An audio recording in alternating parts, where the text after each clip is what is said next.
In the words of the legendary chef and my personal hero, Anthony Bourdain, food is everything we are. It's an extension of a nationalist feeling, ethnic feeling, your personal history, your province, your region, your tribe, your grandma. It's inseparable from those from the get-go.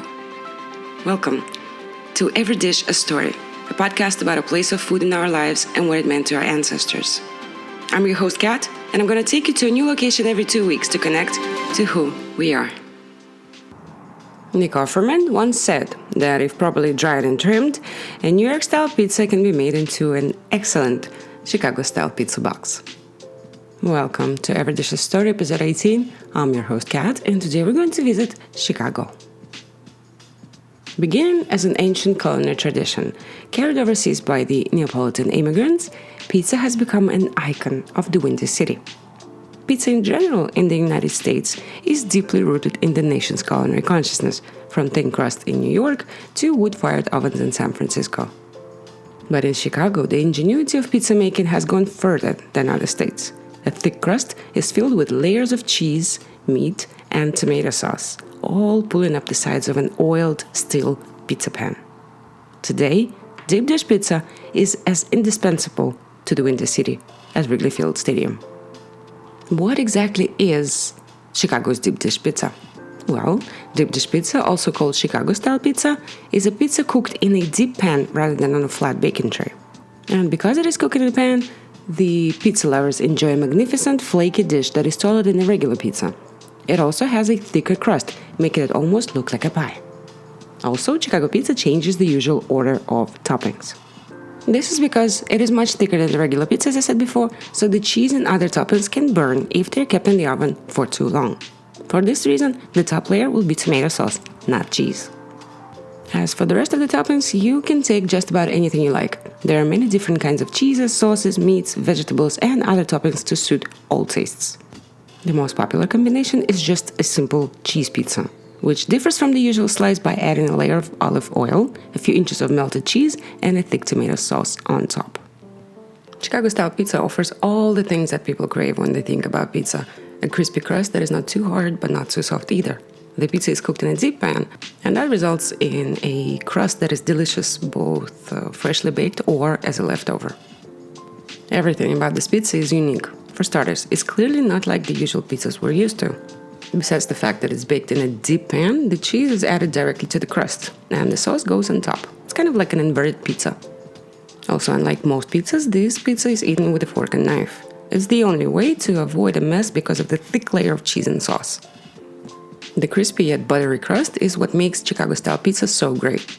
To make such a crust, you have to completely deviate from the standard pizza crust recipe and use a completely different method to make the dough, using cornmeal.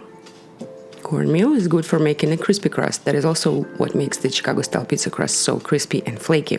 Another unique feature is that this crust has a lot of butter. This is one of the creamiest crusts you will ever find on a pizza. The trick is to laminate the pizza dough. Laminating is simply the process of rolling and folding the butter into the pizza dough. It may seem strange to novice bakers, but it's this process that gives Chicago-style pizza its flaky crust. And it's also very easy to achieve. Just spread butter on top of the dough and roll it up. Then fold the dough lengthwise again so the butter stays inside. But despite all that rolling and kneading, the resulting crust will be perfectly tender in your mouth when cooked. This amazing crust comes hand in hand with an incredibly thick and tart, and sometimes sweet, pizza sauce. Deep dish pizza sauce is made on the stovetop with garlic. Cook it and let it boil while the dough is rising. This will allow the different flavors to blend well and thicken the texture of the sauce. If you like a little spice, you can add a few flakes of red pepper. This will give your sauce extra flavor. Apart from the thick and tall crust, if there's one thing Chicago-style pizza is also known for, is the sheer amount of cheese that goes into the pie. You can use either shredded or sliced mozzarella, whatever you choose. Just make sure that the cheese is fresh. Why is Chicago deep dish pizza assembled differently? Obviously, the standard order of pizza assembly that we're used to is crust, then sauce, then cheese, and then toppings. However, on a Chicago pizza, as I already mentioned, the arrangement of layers goes slightly different. First goes the crust, then goes the cheese, then the toppings, and only then the sauce on top. The reason is that pizzas with a deep crust take a little longer to bake than pizzas with a thin crust. If the mozzarella were placed on top, it would be exposed to a lot of heat throughout the baking time, which could result in it burning or becoming very hard and chewy. So who invented this unique style of pizza? Well, the Windy City is famous for many things. The Willis Tower, jazz, proximity to Lake Michigan, Wrigley Field Stadium, the Chicago Bears and the Bulls, the Bean, and much more. Perhaps one of the most famous attributes, however, is the Chicago deep dish pizza and all the history and cheesy goodness that goes with it. To understand the history of deep dish pizza, we must first look at the Phoenicians, Greeks, and the Romans. To understand the history of pizza and deep dish pizza in particular, we must first look to the Phoenicians, the Greeks, and the Romans. The flatbread, which is the progenitor of modern pizza, was first documented in a Latin text in 997 AD in southern Italy in the Lazio region, and references to it were then found all over the Mediterranean from Spain to Greece. These flatbreads were often filled with herbs, vegetables, and butter. It was a coveted food option for several different cultures, including the ancient Egyptians, the Romans, and the Greeks. In the 1500s and the 1600s, tomatoes appeared in Italy thanks to merchants from the New World.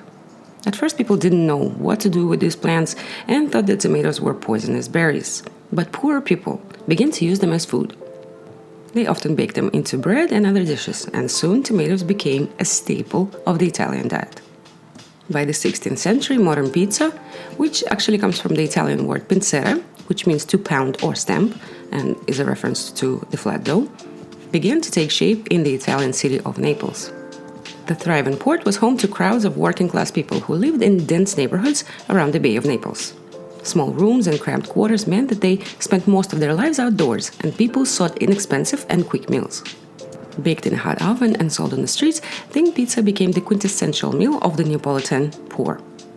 On top of the dough were tomatoes brought by traders from the New World, as well as anchovies, garlic, or cheese. Later, in the 1700s in Naples, Italy, the Neapolitans developed a recipe for what we now know as pizza. Interestingly, pizza was considered the food of the poor. The Neapolitan poor, called lazzaroni in Italian, lived next to each other by the water and worked many hours a day. This meant that they needed cheap and easy food to fortify themselves during the day. In the decades that followed, the popularity of pizza grew, spreading beyond Naples and across the country, and also across social classes. In the 17th century, Queen Maria, wife of then King Ferdinand IV of Naples, built a pizza oven in her summer palace. And then in 1889, the pizza maker Raffaele Esposito created the famous Margherita pizza, a simple mix of tomato, mozzarella, and basil, in honor of Italy's Queen Margherita of Savoy, and he is now considered the father of modern pizza. In 1905, the first registered pizzeria opened in America, in the form of a street vendor. Gennaro Lombardi ran it in Manhattan, and it still operates today. Throughout the early 1900s, Italian immigrants with a passion for food continued to open pizzerias in several East Coast cities, and over time, the popular dish began to spread west to Midwestern cities like Chicago. Large numbers of Neapolitan immigrants came to the United States in the late 1800s and early 1900s in search of jobs in factories, as did many other Europeans of the time. A lively community of first and second generation descendants soon formed in Chicago, and all of them craved the thin pizza that symbolized their cultural and culinary traditions and represented their heritage. When two businessmen, Ike Sewell and Rick Ricardo, wanted to do something different, they got the idea to create an Italian-American variation of the classic pizza. In 1943, the couple founded Uno Pizzeria in Chicago's near North Side, which served pizza in an entirely new shape, with high crust and inverted layers, a far cry from the Neapolitan classic. They began experimenting with a more Americanized version of pizza, something more substantial than the usual thin slice that pizza has been known for since the flatbread and butter. After Sewell and Ricardo perfected their upside-down pizza, it became a major hit in Chicago, and the trend spread to neighborhood pizzerias throughout the city and eventually across the country. And while these Italian immigrants, of course, cooked many dishes from their homeland since their early days in the region, their initial notion of the pizza was a thin, crispy one. It wasn't until World War II that the stars aligned to make deep dish pizza possible. Indeed, it was the rationing of World War II foods that spurred the creation of this dish. Since the ingredients for the dough itself were not rationed, this dish could easily be made with minimal effort. Because the filling could be made from leftovers, further reducing the shortage of ingredients and dollars, it was an ideal dish for families of hungry workers and could be made with whatever was on hand. Reflecting ancient customs, the idea of deep dish pizza once again arose out of the needs of the poor working class, combined with the scarcity of necessary ingredients due to World War II. People made dough and added leftovers or whatever else they could think of to make a pie-like dish.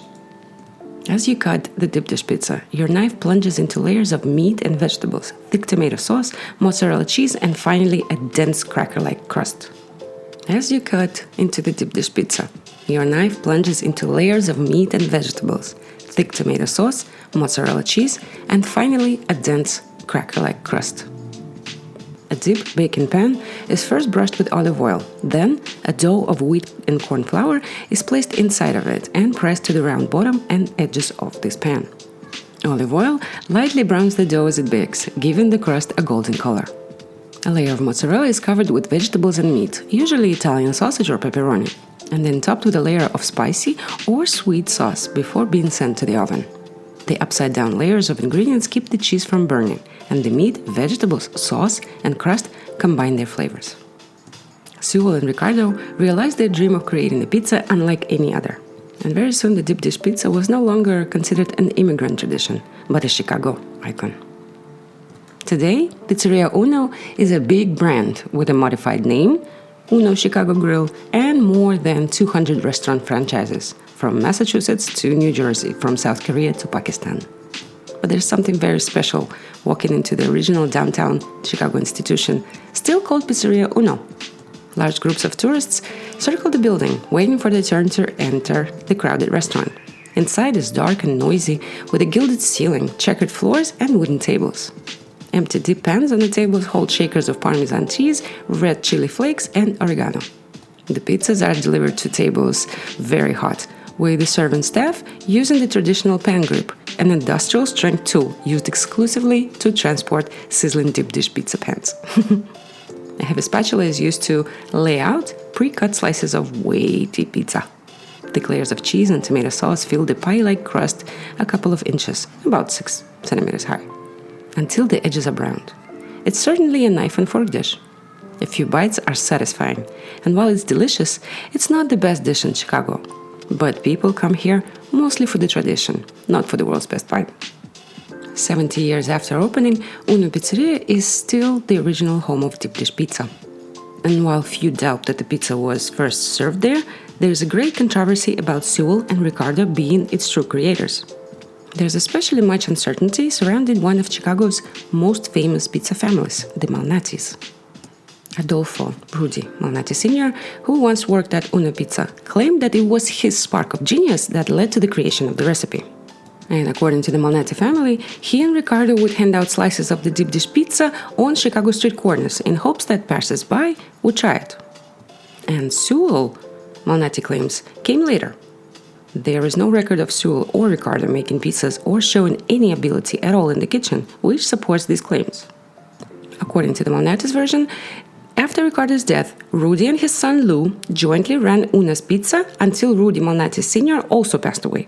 Then Rudy tried to find his place in the restaurant after being told that he was an employee just like everyone else.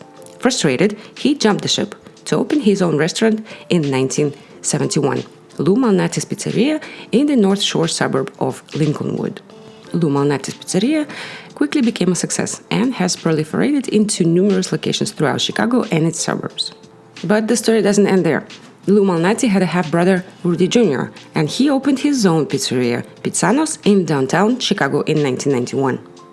A waiter at Pizzanos said that Rudy and Lou's mother, Donna Marie, gave Rudy Jr. the original recipe developed by Rudy Sr. himself. And while Lou was away at Lincolnwood, Donna Marie spent nights in the kitchen rolling out the dough from the secret recipe at Pizzanos. Who uses the original recipe today remains a matter of debate. Chicago is truly gangster, even when it comes to pizza, isn't it? Pizzanos pizza is delicious, The restaurant, like many Chicago pizzerias, is dim, and its walls are covered with local paraphernalia. Photos of local basketball legend Michael Jordan, footage from the iconic Chicago movie Blues Brothers, and signed shots of the local Blackhawks hockey team. Red and white checkered tablecloths cover high tables, and expert waiters offer long lists of local beers and homemade sodas. Here, the crust of pizza is lighter. It's a shiny, buttery crust with a golden caramelized outer layer, transitioning to a flaky, crumbly interior. Slices of Wisconsin mozzarella, America's cheese capital, are topped with a garlicky but subtly sweet tomato sauce, and fresh basil and homemade sausage gives the pizza a special zest. Fun fact, pizzerias in Detroit, Michigan have adopted their own adaptation of the original dip dish, called Detroit-style pizza. This style of pizza is usually baked on a square tray rather than a round tray and has a lighter crust with an outside crunch. Like Chicago-style pizza, Detroit-style pizza also uses an upside-down approach, layering the cheese before adding the tomato sauce. To sum up, whoever came up with a unique deep dish pizza recipe, as it is served in restaurants today, stood on the shoulders of giants. Ultimately, deep dish pizza would not have existed had it not been for the Neapolitan immigrants who arrived in Chicago in the late 19th and early 20th centuries.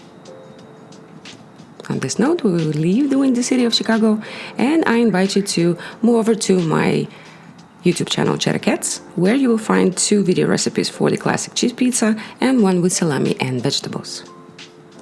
Thank you so much for listening. Remember to eat well, train hard, love cats, and also recycle your garbage when you can. And wherever you are in the world, I hope that you are safe and that you are healthy. Bye-bye for now. I'll be back on June 9th with a new journey.